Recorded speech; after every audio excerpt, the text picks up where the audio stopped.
Ray. What do you want to do tonight? Same thing we do every night, Pinky. Try to take over the world.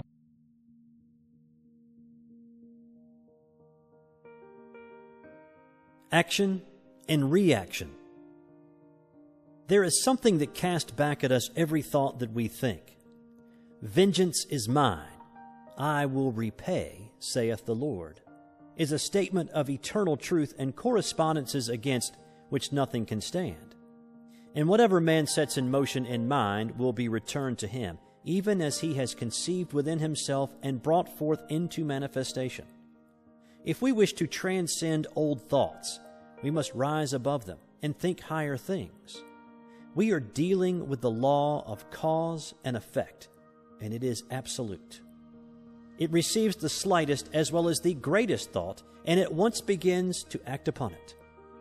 And sometimes even when we know that we are surprised at the rapidity with which it works. If we have been misusing this law, we need not fail.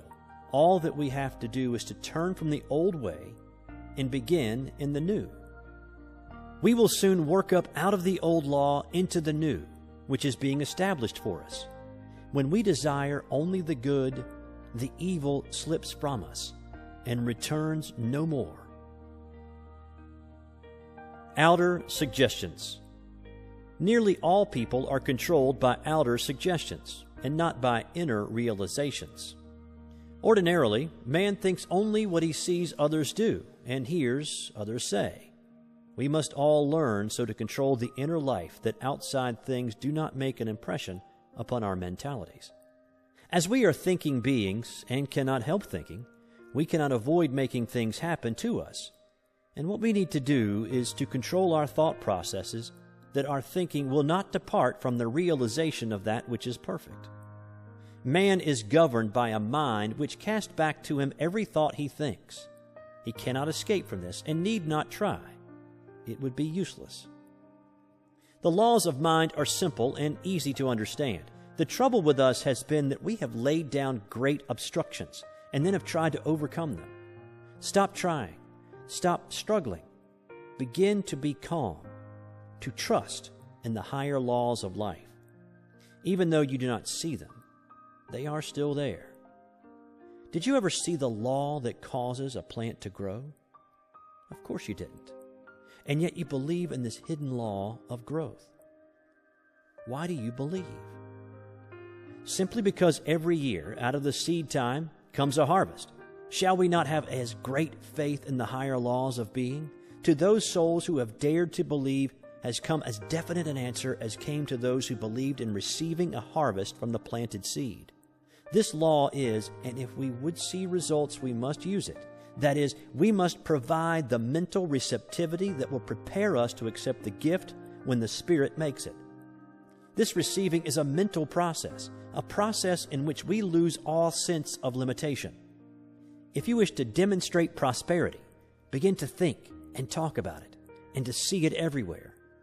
Do nothing that contradicts this thought either mentally or physically. The world is full of good. Take it and forget all else. Rise above depression and be glad that you are saved from adversity. The human mind needs to be cleansed from the morbid thoughts that bind through its false beliefs. No living soul can demonstrate two things at the same time, if one contradicts the other. There is no way except to let go of all that you do not wish to come into your experience, and, in mind, take all that you do wish. See, hear, talk about, and read only what you wish, and never again let a negative thought come into your mind. God knows good only, and when we are in line with good, He knows us. When we are out of harmony with good, we say, God has forgotten us. On the one hand, we have an infinite intelligence which has brought us up to where we are today, and having done all that it can for us, now lets us alone to discover our own nature. On the other hand, we have the infinite law, which is an activity of God, and we can use it for what we will, only with this provision, that insofar as we use it for the good of all, are we protected. The law obtains through all nature that as a man sows, so must he reap. Now the Father has brought us to where we can understand life, and we must go as we choose. If we are in harmony with the great forward movement of the Spirit, there is nothing that can hinder our advancement. If we oppose it, somewhere along our pathway, it will crush us. As with individuals, so with nations. Insofar as they work with a right spirit, they prosper. When they begin to fail in the use of this law, they begin to fall. He who understands will take the position of one who wishes to work in union with the power of good. And to such as one will come all the power that he can conceive of and believe in. His word becomes in expression as the very word of God, and he must realize it to be all-powerful.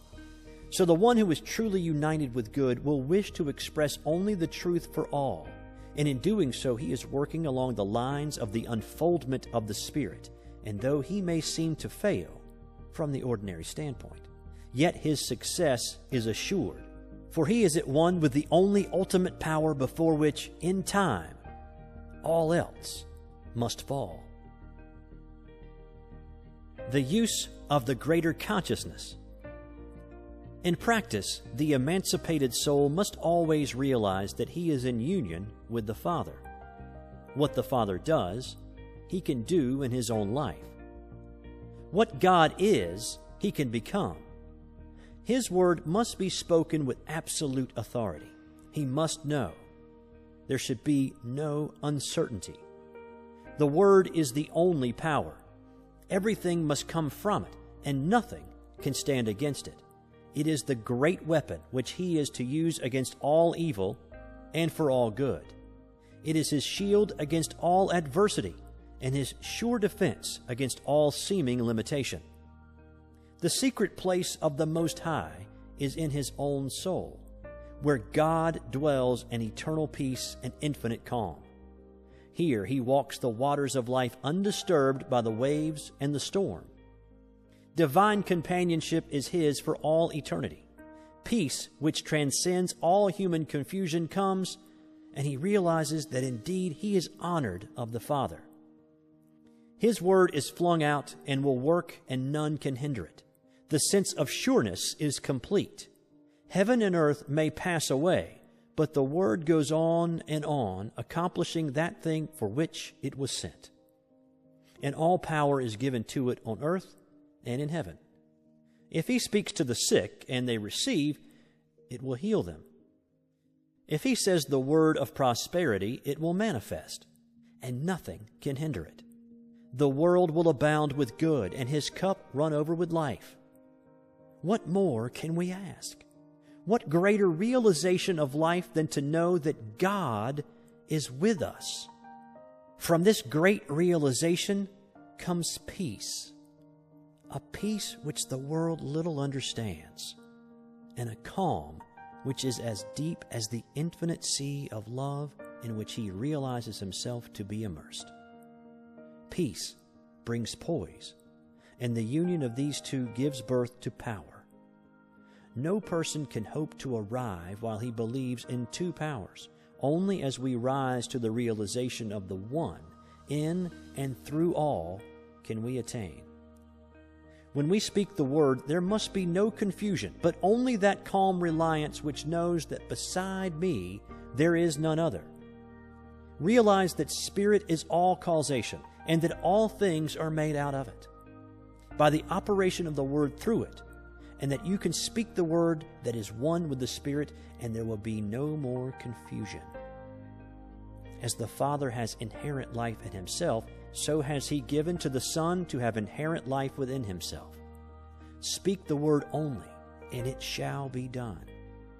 The word is in your mouth, that ye should know it and do it. Stranger on earth, thy home is heaven. Pilgrim, thou art the guest of God. The greater consciousness. Man is surrounded by a great universal thought power which returns to him always just as he thinks. So plastic, So receptive is this mind that it takes the slightest impression and molds it into conditions. There are two things in man which his thought affects: his body and his environment. At all times, he is given absolute control over those two things, and from the effect of his thought upon them, he cannot hope to escape. At first, being ignorant of this fact, he binds himself by a misuse of the laws of his being. But as he begins to see that he himself is responsible for all that comes to him on the path of life, he begins to control his thought, which in its turn acts on the universal substance to create for him a new world. The great soul is learning more and more to dare to fling out into mind a divine idea of himself and to see himself perfect and whole. If he has a divine thought, he will get a divine thing. If he has a human thought, he will get a human thing. He will receive whatever his innermost thought embodies. And so we find in the Bible twice repeated these words: "To the pure thou wilt show thyself pure, and to the froward thou wilt show thyself froward." It is done unto all as they believe. We often wonder, why is it that we are not making better demonstrations? We look about and observe that some are getting wonderful results. They are speaking the word and people are being healed. We see others struggling along with the word and nothing seems to happen. And when we inquire into the reason for all this, we find it to be very plain indeed. All is mind, and we are mental. We are in mind and can only get from it what we first think into it. We must not only think, but we must know. We have to provide within ourselves a mental and spiritual likeness for the thing desired. The reason why so few succeed, then, must be because they have not mentally really believed to the exclusion of all that would deny the thing which they believe in. And the reason why others do succeed must also be because they have absolutely believed and allowed real power to flow through and out into expression. They must have a real concept of life. Hold an object in front of a mirror, and it will image in the mirror the exact size of the object. Hold a thought in mind, and it will image in matter the exact likeness of the thought. Let us take this image which we hold before a mirror and change it ever so slightly, and there will be a corresponding change in the reflection. It is just the same in the mental world. Whatever is imaged is brought forth from mind into manifestation. We must not deny that which we affirm. We must reason only from that cause which is spiritual and mental, and weed out all thought that would deny its power in our lives. There seems to be something in the race thought that says man is poor, man is limited, that there is a lack of opportunity, that times are hard, that prices are high, that nobody wants what I have to offer. No person succeeds who speaks these ideas. When we express ourselves in this way, we arc using a destructive power. All such thoughts must go, and we must all realize that we are an active center in the only power there is. We must get the perfect vision, the perfect conception. We must enlarge our thought until it realizes all good. And then we must swing right out and use this almighty power for definite purposes.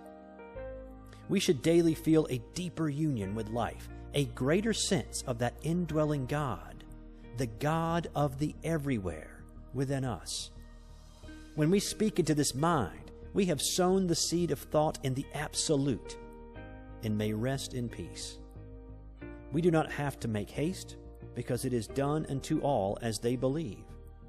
In that day that they shall call upon me, I will answer. People will often ask, what is the best method for demonstration?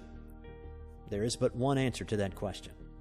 The Word is the only possible method of demonstrating anything. The Word really felt and embodied in our thought. Then the Word becomes flesh and dwells among us, and we behold and experience it. We will ask for no other way when we understand this. The person who does not understand these laws will be likely to say that this is presumptuous, that it is even sacrilegious. But this comes only from a lack of understanding of the fact that all is governed by law. and that all law is impersonal and universal. We have just as much right to use spiritual law as to use so-called physical laws. Strictly speaking, there is no such a thing as a physical law, as all things are spiritual, and all law is a law of the activity of the Spirit. The greatest use of these laws will always come to that soul who is the most deeply spiritual, as such as one comes the nearest to using law as God uses it. So to the really great soul, there must come a very close relationship with the invisible God. This relationship cannot be expressed in words, but only an inner feeling which transcends the power of words to express. God must become the great reality, not simply as the principle of life, but more as the great mind which knows, and which at all times understands and responds. To say that God does not understand our desires would be to rob the divine mind of all consciousness and place God lower in the scale of being than we ourselves are. On the other hand, we must be careful not to believe that God thinks evil and understands that which is not perfect, as then we would have an imperfect being for the first cause. We should more and more learn to think of things in the absolute, that is, to think of things as not limited by conditions. Realize at all times that the Spirit makes things out of itself and needs no beginning except its own self-recognition. Then we must recognize our relation to this great power as one of absolute correspondence. What we think into it, it takes up and does for us as we think. It should not be an effort, so to think. We should do so with ease, without strain. The law must return to us. We have no responsibility except to provide the proper channel. It can return only in the exact way that we think. If we think struggle is the reality, we shall gain our demonstration, but struggle will have to be the result. There is a law of reflection between mind and the one who thinks. And it is not only what a man thinks, but also how he thinks, that shall be done unto him. If you believe absolutely that you can do a certain thing, the way will always be open for you to do it. If also you believe that time will have to elapse, then you are making that a law, and time will have to elapse. If, on the other hand, you believe that mind knows just how and never makes mistakes, but lets it be done unto you, then it will be done. Confusion brings more confusion. Peace begets more peace. We cannot imagine the Great Spirit hurrying or worrying, fretting, or trying to make anything happen. The only reason we worry and fret is because we have thought there was some other power which could bring confusion. Such is not the case. There is but one, and we are always using that one, but using it according to our belief. This is our divine birthright. Nothing hinders but ourselves. Remember that since all is mind, you cannot demonstrate beyond your ability to comprehend mentally, that is, beyond your ability to know about a certain thing. For instance, suppose you wish to heal someone who is sick.